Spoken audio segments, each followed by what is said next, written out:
Hello my dear friends. चलिए आज के इस वीडियो में जो कि डू डायरेक्टेड का पार्ट 5 है के अंतर्गत कुछ सेंटेंसेस लेते हैं और दिए गए इंस्ट्रक्शंस जो कि अगेंस्ट द क्वेश्चंस हैं हम इन सेंटेंसेस के साथ करते हैं। ओके, यहाँ पर फर्स्ट सेंटेंस में अ पेयर ऑफ सेंटेंस, एक सेंटेंस है ही इज रिच और दूसरा है he is not happy. We have to combine these sentences, हमको जोड़ना है इन्हें यूजिंग यट का यूज करके हमें इन्हें जोड़ना है। ओके, हम कोई भी इस तरीके के जोड़ने के लिए आते हैं using conjunctions. When we have questions to combine sentences using conjunctions, सबसे आसान होता है अगर हम सेंटेंसेस का मीनिंग समझें पहले। यहाँ पर है वह रिच है, वह खुश नहीं है। yet मीन्स होता है but yet is stronger than but. Okay, तो बट के ही जैसा हम मान लें यहाँ पर yet को। वह अमीर है लेकिन, कंजंक्शन मीन्स दो सेंटेंसेस के बीच में हम उन्हें लिखते हैं। तो वह अमीर है लेकिन खुश नहीं है। ओके, तो इस तरीके से हम इसे कंबाइन कर सकते हैं। इसे पहला सेंटेंस ले लें और बीच में कंजंक्शन, फिर दूसरा सेंटेंस लिखते हैं। ही is rich yet he is not happy। वह अमीर है, बावजूद इसके वह खुश नहीं है। मीन्स फिर भी या फिर लेकिन वह खुश नहीं है, ये मतलब यहाँ पर निकलता है इसका। ओके, दूसरा सेंटेंस, दूसरा क्वेश्चन है दे प्लेड वेल, यहाँ पर फुल स्टॉप था। They played well, they could not win the match. Combine करना है यूजिंग दो का यूज करके कंबाइन करना है।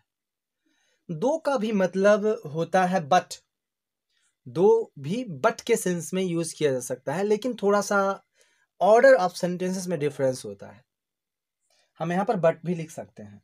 Okay, he is rich but he is not happy. हमने ये कहा कि दो भी बट के लिए यूज किया जा सकता है, लेकिन बट के स्थान पर नहीं।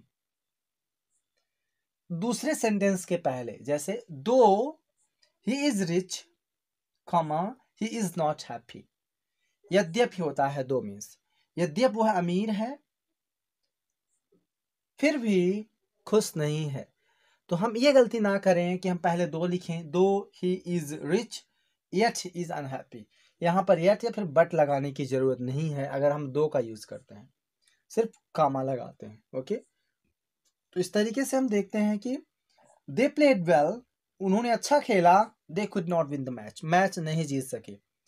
तो यद्यपि उन्होंने अच्छा खेला, ठीक, अच्छा खेला इसलिए एक्सपेक्टेशन क्या थी, मैच जीतना चाहिए था, पर उल्टा होता है। ओके, यद्यपि उन्होंने मैच अच्छा खेला, यानी दो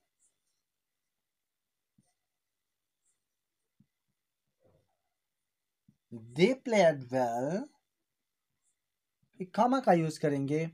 they could not win the match, they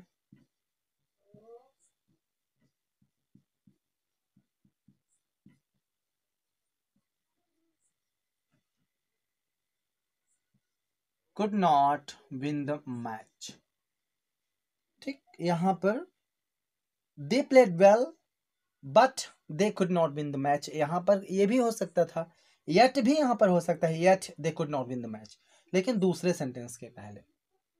okay, तो बट या फिर येट दोनों लगभग सिमिलर हैं और दो भी इन्हीं के मीनिंग में यूज किया जा सकता है, लेकिन येट कहाँ लगता है, जो रिजल्ट होता है उसके पहले, और जो दो होता है जो यहाँ पर रीजन होता है।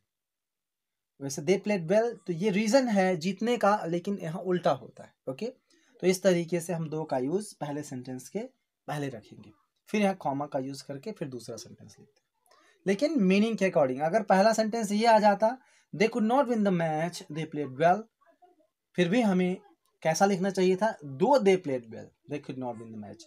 यहाँ पर दो के स्थान पर हम ऑल दो का भी यूज कर सकते हैं, ध्यान रखना इस चीज को, ऑल दो। although they played well. They mean the same thing. Okay. यहाँ पर he is not so difficult. Hindi is not so difficult as English.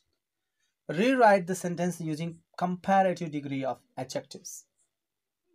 यहाँ adjective है difficult, इसका comparative degree यूज करना है. comparative degree का मतलब होता है more difficult. difficult का comparative degree क्या होगा? more difficult. हमें more difficult का यूज करके इस सेंटेंस को लिखना है, लेकिन मीनिंग में अंतर नहीं आना चाहिए. Hindi is not so difficult as English, मतलब हिंदी उतनी कठिन नहीं है जितनी इंग्लिश. इसका मतलब ये है इंग्लिश हिंदी से ज्यादा कठिन है. ओके, तो हम मोर डिफिकल्ट का यूज कर सकते हैं ऐसे. English is more difficult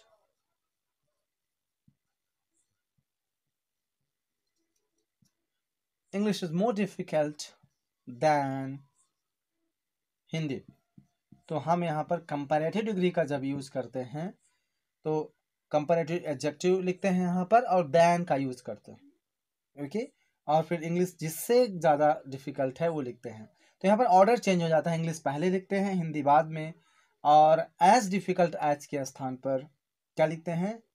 more difficult then, लेकिन यहाँ नॉट हट जाता है. ओके, इस चीज़ का ध्यान रखना. अब यहाँ पर जो चौथा सेंटेंस है, he taught English, change into present indefinite tense. Present indefinite tense में चेंज करना है. प्रेजेंट इंडेफिनिट में ये अफर्मेटिव सेंटेंस है. किस टेंस का? हमें जब चेंज करने के लिए आता है from tense to another tense, तो जो सेंटेंस लिखा होता है उसका टेंस पहचानना ज़्यादा जरूरी होता है. यहाँ पर सब्जेक्ट, फिर ये टॉट वर्ब है, फिर ये ऑब्जेक्ट, इस वर्ब का ऑब्जेक्ट. ये वर्ब जो है यहाँ सेकेंड फॉर्म लगा हुआ है, टीच का सेकेंड फॉर्म टॉट. इसका मतलब ये past indefinite sentence, past indefinite tense का सेंटेंस है, वो भी अफर्मेटिव, क्योंकि अफर्मेटिव में किसी हेल्पिंग वर्ब का यूज नहीं होता, मतलब डिड का यूज नहीं होता है, सेकेंड फॉर्म वर्ब की लगती है. अब इसे चेंज करना है प्रेजेंट इंडेफिनिट टेंस में, तो यही फॉर्मूला प्रेजेंट इंडेफिनिट में भी लगता है. उसमें भी हेल्पिंग वर्ब डू या डज नहीं लगता, सब्जेक्ट वर्ब ऑब्जेक्ट होता है. तो इसलिए हम उसको किस तरह से चेंज करेंगे? ही, फिर वर्ब आ जाएगा, तो प्रेजेंट इंडेफिनिट में फर्स्ट फॉर्म लगता है वर्ब का, तो टीच यहाँ लग जाएगा. टॉट सेकेंड फॉर्म है, फर्स्ट फॉर्म टीच, ही टीच इंग्लिश. ओके, लेकिन यहाँ पर एक और नियम है, कह दें कि अगर प्रेजेंट इंडेफिनिट का अफर्मेटिव सेंटेंस है और जो सब्जेक्ट होता है ना वो थर्ड पर्सन है, मतलब आई फर्स्ट पर्सन होता है, यू सेकेंड पर्सन होता है, इसके अलावा जिसके बारे में बात करें अन्य किसी के बारे में, वो थर्ड पर्सन होता है. तो अगर सब्जेक्ट थर्ड पर्सन का सिंगुलर हो, थर्ड पर्सन में एक वचन हो, तो जो वर्ब आती है ना उस वर्ब में एस या फिर ई एस लगा देते हैं. तो यहाँ टीच में ई एस लगेगा, ही टीचेस इंग्लिश.